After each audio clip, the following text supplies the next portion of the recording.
The other day, I went to the art store looking for something very specific, and I couldn't find it. Then I came home and I looked online, and I couldn't find what I was looking for. So I decided to do what I have done in the past when I can't find what I really want. I make it myself. What I really wanted was a watercolor sketchbook, a small watercolor sketchbook that was made with my favorite watercolor paper, Arches. Arches is a pure cotton paper, which is very important for painting watercolors. Your paper really, if you're doing this properly and you want to do it effectively, your paper should be 100% cotton. Don't be misled by when the pad says watercolor paper, cotton.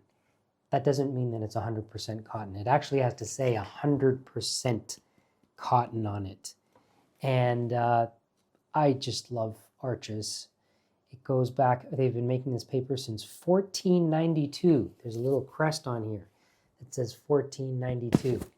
Part of the reason why I love it. Anyways, I could not find any kind of book made with Arches watercolor paper. And I know how to make sketchbooks. I have made many of my own sketchbooks in the past. It's not difficult. It's actually fairly simple. It's just a little time consuming. I also really wanted my sketchbook to be covered in leather, this little watercolor sketchbook. And I have a piece of leather here. So I had in mind what I wanted. And then I came home and I realized I have all the supplies. I'm just going to do it myself. And I thought it would be really interesting to share this process with you because this is really something that anyone can do. It doesn't take an incredible amount of skill. So the way that I create a sketchbook is I start with the paper that I want, and the size of the book is going to be determined ultimately by the size of the paper that I start with. So if I start with a sheet this big, this is going to dictate the proportions of my book. The largest that I can make my book is this big, because you need to take the sheet and at least fold it in half once. Or I could make the book, so I could make it sort of this size, or I could fold it this way and could fold it lengthwise, but this is kind of an awkward, like very long, short book. So that's the first set of proportions that I could do. But then going from either of these folds, you can break it down and you can keep breaking it down to determine how large ultimately you want the pages to be. So for the sketchbook that I would like to make, I really wanted a flat, small sketchbook that I could paint the same thing in. I'm going to use these sketchbooks to do studies of the same subject over and over and over again at different times of day. That's the idea here. So I don't want it to be very thick. I want it to be fairly thin so that I could open it up easily and it'll lay flat. And from this sheet of paper, I was able to make a sketchbook that's this size. So I have my piece of paper, and for a sketchbook that's this size, which was made from a single sheet without any waste, what I did is I folded it in half this way first. Make sure the corners are perfectly aligned. This is very important, that the corners are exactly in the right place, there and there. Then, this is called a bone folder. I take my bone folder and really press down on both sides. And then I fold the paper the opposite way and use the bone folder again to create a hard crease And now you can rip this. And ripping it creates this rough edge as opposed to it being cut. I like this rough edge, so that's why I rip it. Now, this for my book is going to be, I can fold it. So you can make a book that's like this size, kind of like a bigger book. And that would be the size of your pages. Or for this smaller book, I'm actually going to fold this again, like this. Again, really taking the time to fold corner to corner.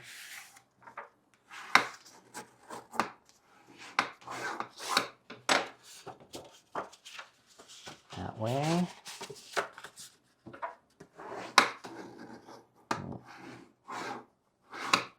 That way. Okay.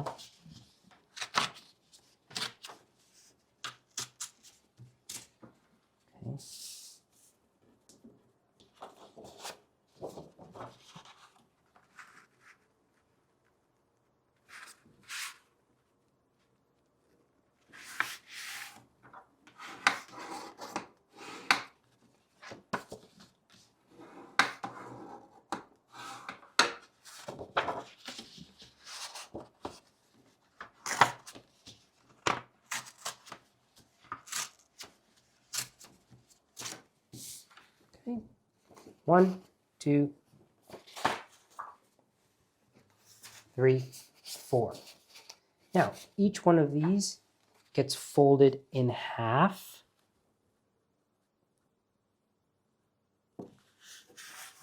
And these are going to be the pages. So every page is going to be that big, and it looks like this. This is what makes up a book. The pages are always doubled, connected at the center. And I'm making a small sketchbook with not a lot of pages, but this same technique applies to any kind of sketchbook that you're going to make. If you're going to make a big sketchbook with a lot more pages, or a small sized sketchbook that's very thick, it's the same. You do the exact same thing as I'm doing right here. What we're creating is going to be called a text block. That's what this is. When it has no hard cover on it, this thing is called a text block, and then we put a casing on it that forms the cover of the book. So I'm going to fold my 4 pieces of paper in half. And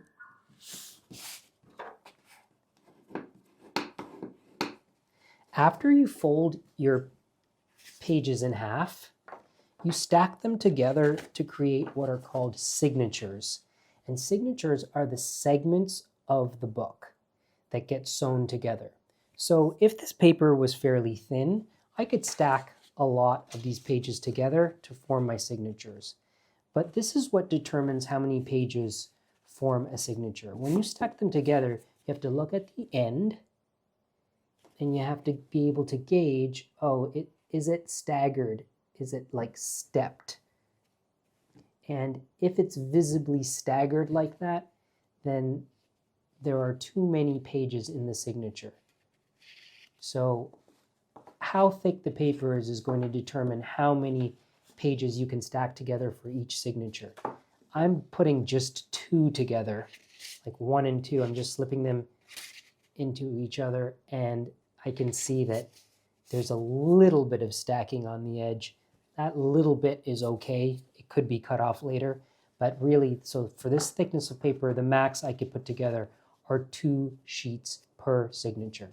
Once you have your signatures assembled, you stack them on top of each other. So now I have 2 signatures. I'm going to tear more paper and create 2 more signatures. There. Now, I have 4 signatures made up, and that is the thickness of the book that I want to make.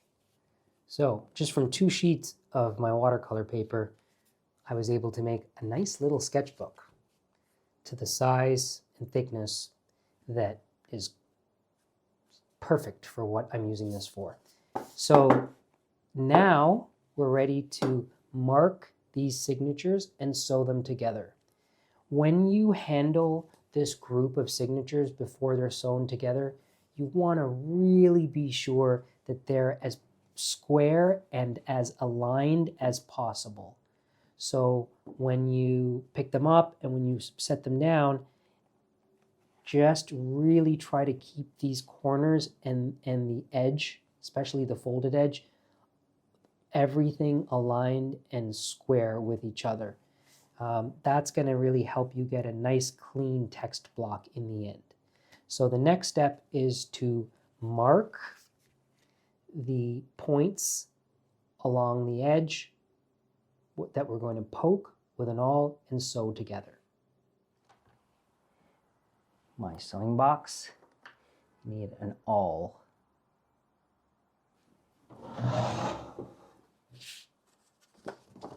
So you're going to take your signature, open it up, and then you're going to find the center.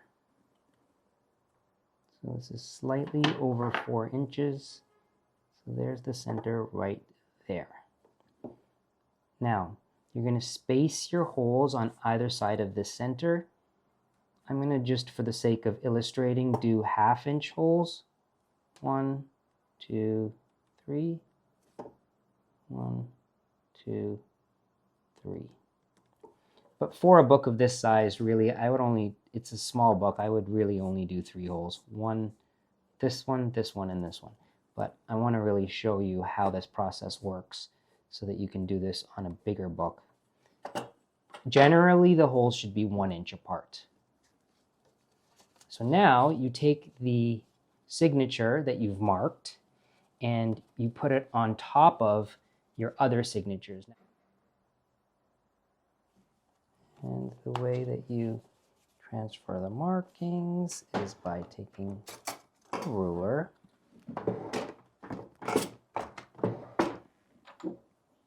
holding the ruler perpendicular to the point, and then like that.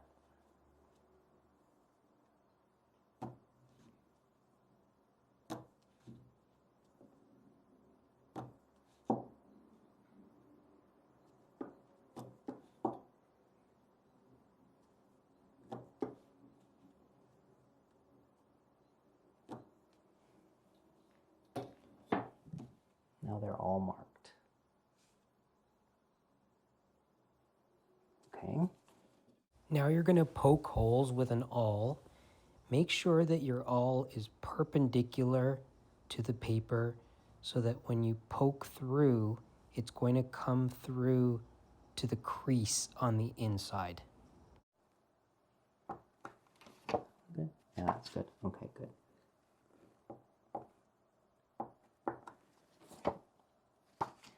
Helps to tilt, I find tilting this page helps to ensure that the hole is punched right on the crease.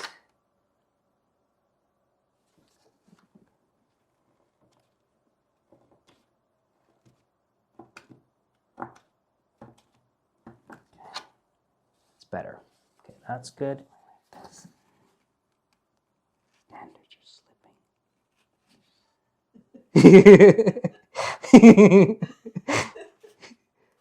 Okay. So now, when you have your signature, the way of sewing is you put the needle in from the outside to the inside, and then the knot is on the outside. And then you go inside to the outside, go through the next hole,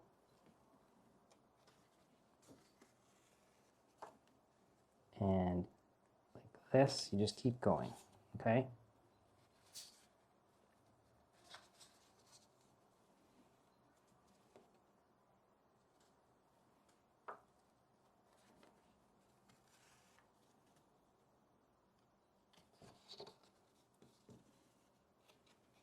And now, when you come to this last hole, you go back through. Okay. And then back through. Back through. Back through.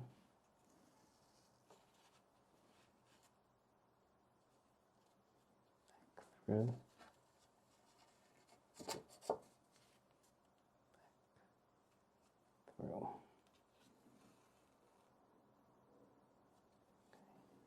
And back through here. This is the last hole you go back through. So it should look like that. That on the outside, that on the inside. Now on the inside you want to tie a knot, and you just pull this so that it's all taut, and then you thread your needle through like this, and you just put the needle back through to make a knot at the top of this. Okay?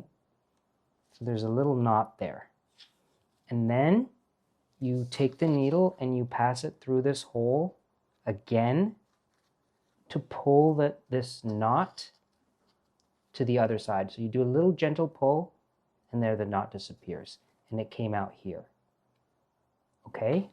Now you put your next signature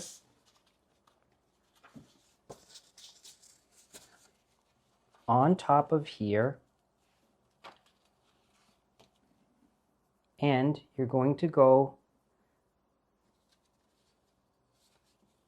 through this,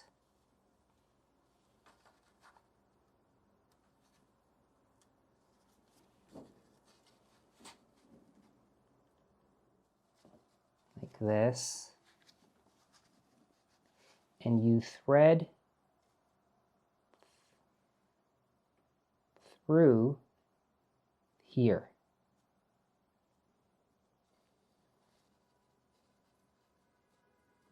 And you go back through this hole. And then out this hole, and you pick up. So you go through this previous stitch from the first signature. Let me move this out of the way. Stop. Okay, and then underneath this next loop here, and back through the same hole.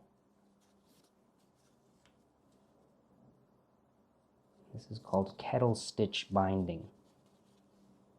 So I come out from this hole, I go through here,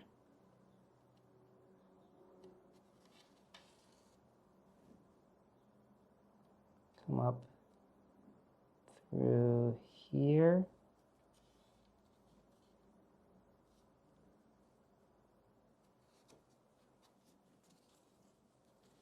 pull this taut, but not so tight that it's going to rip the paper.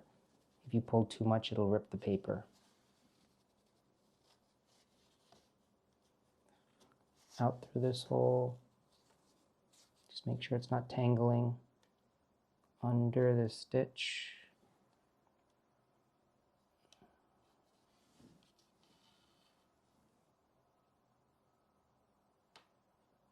Through.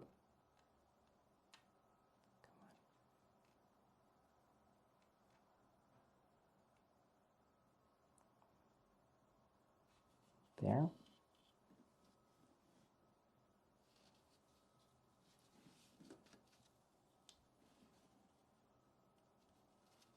Okay.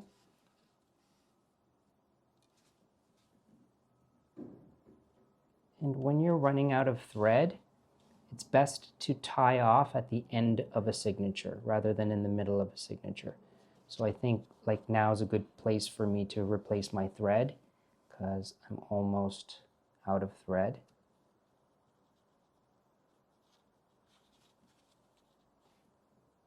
Okay, so I come out through the last hole, and then I'm going to go under here And if I wasn't replacing my thread at this point, I would add another signature on top. Actually, maybe I do have enough thread. I'm going to go for it.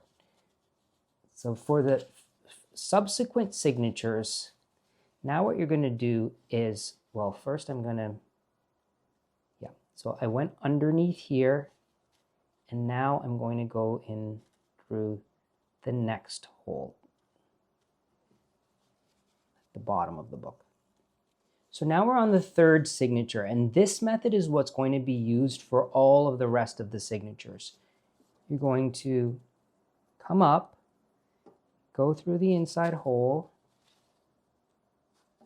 like this. This is very difficult to do and demonstrate. So I'm going to go through this inside hole. And now, when I come out, now this is the tricky thing to show. I have to loop through the previous stitch.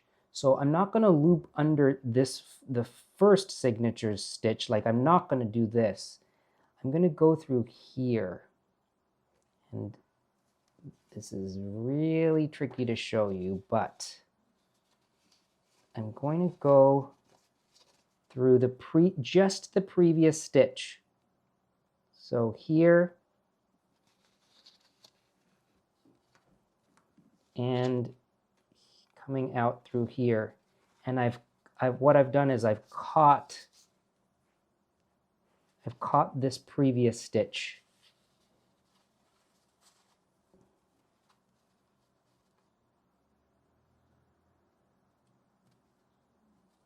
And then I'm going to go back in through this hole. Okay, I'm going to come out from the inside to the outside, and the way I do this is, because it's so hard to see where that stitch is, I open up the book and I just insert my needle into the space between the first two signatures, like right there. This is not, see, there's a little space there. And then I go around that stitch, and that ensures that I've just caught the stitch. This is really tricky to show you, but that's how you attach all the subsequent layers. Now, if I run out of thread in the middle, let's say like I run out of thread in the middle of a row, which I said is not ideal, but if you do, this is how you deal with that. You make a knot,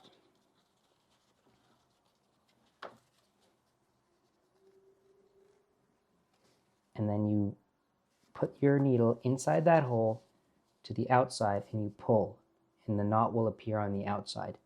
And then you cut your thread and you continue.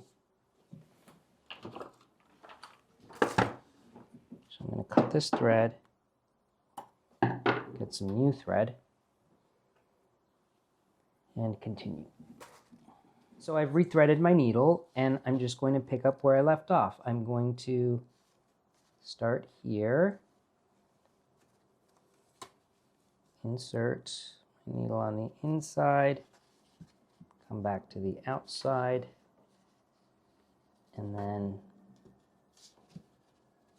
pick up just this stitch. Like what I'm picking up is just that stitch, not this, but this. Just the previous row's stitch. And this is again how I do it. I just open up the signatures and find the space between the signatures. Put my needle in and out so that I'm just catching that previous stitch. And back through this hole. Okay? Continue, finish this off.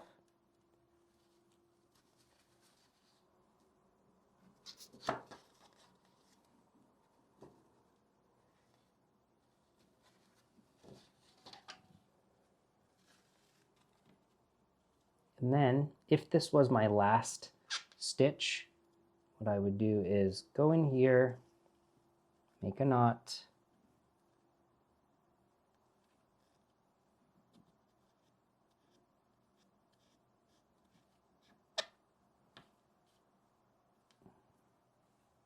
do a double knot.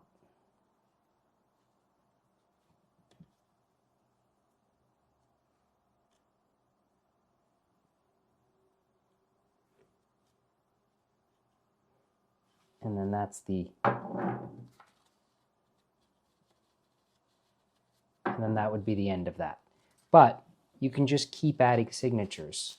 So you can put another one on top, and you do the same thing. You would go in through this hole, back around, pick up just the previous row's stitch, and then in and out and in and out and in and out, and work your way back, keeping on adding signatures that way, and going up until all of your signatures are attached. And when that happens, your book will look like this. This is a little clearer to see because the thread is thicker. But it's a sort of a chain, it looks like a chain stitch. And it's very neat. And more than just being neat, it's extremely functional for the pages to open easily and flat. Once your text block has been stitched together, you can trim off these little bits of thread. And the last step is gluing this together. So to glue it together, you actually have to clamp it in place. And if you have a bookbinder's clamp, that's what the professionals use, but you don't need one of those. I just rig up something on my desk drawer with a couple clamps, and I do it that way. Okay, so this is very amateur hour here, but it really works. I get my text block and I put it on to my drawer, and you can kind of encase it in something so that the paper isn't marred from the clamps. Just using a little bit of paper towel here. And you want the clamps to be as close as possible to the edge of the book. You really want it pressed together. So I put some paper towel around the text block to protect it from getting marred. But the next thing I'm going to do is just put a ruler, like a metal ruler, up against the text block. Just to, I always forget how I do this, how I rig this up. And I don't do this often enough to warrant having a bookbinding press. Otherwise, I would have one. So I do this. It's a little finicky. And then I get my clamp and I clamp this. And that ruler helps to evenly apply pressure across the spine of the book, so that it's really pressing those signatures together. And I can see that happening. It's going squish. There.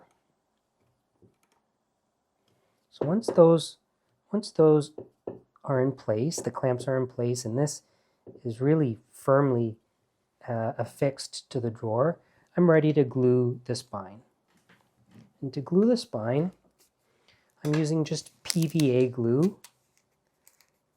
You can use white school glue.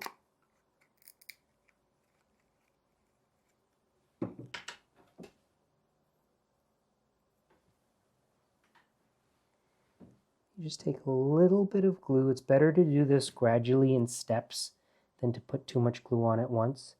And you glue across all the signatures. So you'll see that the glue will sort of fill in the gaps. You don't want to go overboard here and have glue spill everywhere. So just be sparing with the glue at this point. Okay.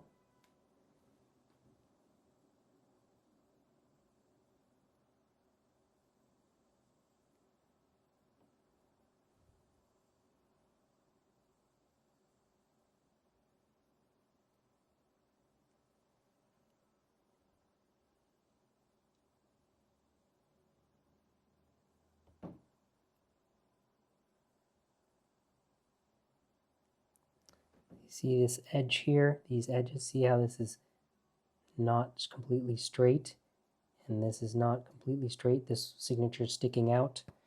There is an indication that I was a little sloppy in sewing one of the signatures on, and I blame you. That happened because I was talking and focusing on illustrating the technique rather than focusing on the technique itself. So that's all to say, take your time, be very meticulous so that you don't end up with this one jagged signature sticking out up here with a space at the bottom. It's not a big deal, but if you want your book to be perfect, those are the details that really matter. So now this glue is going to dry, and I will put on 2 more coats. There it is.